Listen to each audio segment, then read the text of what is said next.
Hello students of class 8, आप लोग के सामने आज मैं चैप्टर 13 बता रहा हूँ। चैप्टर 13 जो है डायरेक्ट और इनवर्स प्रोपोर्शन का है। डायरेक्ट प्रोपोर्शन और इनवर्स प्रोपोर्शन। डायरेक्ट प्रोपोर्शन का मतलब हुआ कि एक चीज बढ़े उसके साथ साथ दूसरा चीज बढ़े, और इनवर्स प्रोपोर्शन का मतलब क्या हुआ, एक चीज बढ़े उसके रिस्पेक्ट में सेम रेशियो में दूसरा चीज घटे। ठीक है, डायरेक्ट और इनवर्स प्रोपोर्शन। ठीक, सबसे पहले यहाँ डायरेक्ट प्रोपोर्शन देखिए, हमने एक यहाँ पर आपको टेबल बनाया है। नंबर ऑफ पेन 1 2 3 कॉस्ट दिए हैं। एक पेन का कॉस्ट है 25 रुपया, तो 2 पेन का कॉस्ट 50 रुपया होगा, 3 पेन का कॉस्ट 75 रुपया होगा। अब इनका रेशियो हम निकाल रहे हैं, तो देखिए सारे का रेशियो निकाले तो 1/25, 2/50, 3/75 सबका रेशियो सेम आया। इसका मतलब कि अगर एक कॉलम को हम x और दूसरे को y माने तो x1, x2, x3 इस तरह से बढ़ते जाएगा, y1, y2, y3 इस तरह से बढ़ते जाएगा। तो हमारा जो रेशियो दोनों का हो रहा है वो क्या हो रहा है, सेम हो रहा है। देखिए रेशियो क्या हो रहा है, सेम हो रहा है। मतलब x1/y1 equal to x2/y2 equal to x3/y3 equal to k। तो हमारा फॉर्मूला हो गया डायरेक्ट प्रोपोर्शन का x1/y1 इक्वल टू x2/y2। ठीक है, अब इनवर्स प्रोपोर्शन में हमने क्या बताया, एक बढ़े दूसरा घटे। जैसे मान लीजिए कि हमको एक रूम, मान लीजिए इस रूम को हम लोगों को क्या करवाना है, प्लास्टर करवाना है। ठीक है, तो हमने यहाँ पर देखिए लिखा है नंबर ऑफ पर्सन, हमने 16 मेंबर को रखा, 16 पर्सन को रखा। तो हमारा जो काम हो रहा है, एक काम निश्चित है, एक काम हमारा 8 दिन में हो रहा है। ठीक है, अब हमने पर्सन क्या कर दिया, 16 के बदला 8 कर दिया, यानी 16 पर्सन थे, अब मैंने 8 पर्सन किया। तो निश्चित है कि अगर आदमी की संख्या हम घटाएंगे तो जो हमारा काम का समय है वो बढ़ जाएगा। तो हमने 8 कर दिया तो ये बढ़कर 16 हो गया। फिर आदमी की संख्या और हमने कम कर दी, 8 के बदला 4 कर दिया। अब आदमी की संख्या और कम करेंगे तो हमारा काम और अधिक समय लेगा। तो इस तरह के प्रोपोर्शन को हम लोग कहते हैं इनवर्स प्रोपोर्शन। ठीक है, अब इसके बाद देखिए हमने यहां लिखा इन दोनों का मल्टीप्लाई, इन दोनों का मल्टीप्लाई, इन दोनों का मल्टीप्लाई। तो देखिए 28, 128, 128, 128। इसका मतलब इनवर्स प्रोपोर्शन अगर पहला x है और दूसरा y है तो हमारा x1, x2, x3 इस तरह बढ़ेगा, y1, y2, y3 इस तरह बढ़ेगा। तो हमारा x1 into y1 equal to x2 into y2 equal to x3 into y3 equal to constant हुआ। तो हमारा यहाँ फॉर्मूला हो गया इनवर्स प्रोपोर्शन का x1 into y1 equal to x2 into y2। ये डायरेक्ट और इनवर्स प्रोपोर्शन। गुड।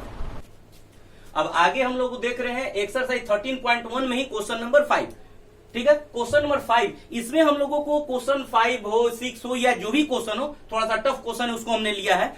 तो इसमें एक चीज याद रखना है कि 2 चीज हमको इसमें लेना है। कॉलम जो बनाना है उसमें 2 चीज लेना है। तो इसमें अगर हम लोग देख रहे हैं बैक्टीरिया का बारे में बात किया है कि बैक्टीरिया को 1, 10, 100,000, 10,000 यानी 50,000 टाइम्स अगर हम इनलार्ज कर दे रहे हैं तो वो जो बैक्टीरिया उसका साइज कितना हो जा रहा है, 5 सेंटीमीटर।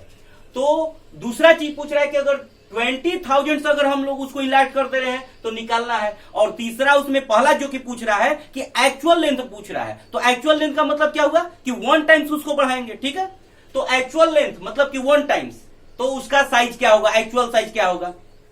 उसके बाद एक्चुअल साइज मतलब 1 टाइम्स, और दूसरा दिया है कि 20,000 टाइम। अब हमने यहां पर जो प्रोपोर्शन लिखा है वो प्रोपोर्शन डायरेक्ट है। जान रहे हैं आप कि जितना टाइम्स बढ़ाएंगे उसका एक्चुअल लेंथ उतना बढ़ते चला जाएगा। फॉर्मूला यहां लिखा गया है। फिर वही फॉर्मूला के बाद 1 बाई में a इक्वल टू ये बाई ए, 1 बाई ए। इसको हम इधर भी लिख सकते हैं, इसको इधर भी लिख सकते हैं। और सिंप्लीफाई किए तो हमारा यहां आ गया a का वैल्यू 1 बाई में 1 पर 4 जीरो। ठीक है, तो अब इसको करेंगे तो एक्सपोनेंट वाला 10 टू दी पावर 4, और जब 10 टू दी पावर 4 ऊपर जाता है तो a equal to 10 to the power -4 हो गया। यानी एक्चुअल लेंथ, बैक्टीरिया का एक्चुअल लेंथ क्या हो गया, a equal to 10 to the power -4 centimetre. ठीक है, अब क्वेश्चन नंबर इसी का इसका दूसरा पार्ट कि अगर 20,000 अगर बढ़ाते हैं तो उसका साइज क्या होगा। तो फिर हमने इसी फॉर्मूला पर इसको रखा है, तो b का वैल्यू आ गया, आपको b का वैल्यू 2 आ गया। यानी 20,000 टाइम अगर हम बढ़ाते हैं तो बैक्टीरिया का साइज कितना होगा, 2 सेंटीमीटर। अब क्वेश्चन नंबर 6, क्वेश्चन नंबर 6 भी थोड़ा सा टफ है। इसमें 2 तरह की बात की, एक मॉडल शिप और एक एक्चुअल शिप। मॉडल शिप और एक्चुअल शिप 2 चीज मिला, और उसके बाद प्लस मास्ट का लेंथ और उसका एक्चुअल लेंथ। अब यहां पर तो 4 चीज हो गया। तो देखिए हमने इस तरह से डायग्राम बनाया, इसको डायग्राम को अच्छी तरह समझिएगा। Length of mast, length of ship. अब वो लेंथ ऑफ शिप मॉडल का हो या फिर एक्चुअल हो, फिर उसका length of mast model ship का मास्ट हो या फिर एक्चुअल का हो। हमने यहां पर इसको पुट किया, x हुआ। ये जो मास्ट का लंबाई है सेंटीमीटर में, तो इसलिए हमने इसको भी सेंटीमीटर में लिया। 9 सब एक यूनिट में, एक ही यूनिट में। अब हमने यहां पर जानते हैं प्रोपोर्शन क्या है, डायरेक्ट है, तो हमने यहां पर इसको x1 by x2, x1 by y1, x2 by y2 हमने इसको पुट किया और इसको सॉल्व किया, तो आपका a का वैल्यू आ गया 21। a क्या है, लेंथ ऑफ कौन सा ship, model ship. a length of model ship है, तो a जो हुआ हमारा सेंटीमीटर में, इसलिए हमारा मॉडल शिप का लेंथ होगा 21 सेंटीमीटर। ओके, अब आगे देखा जाएगा।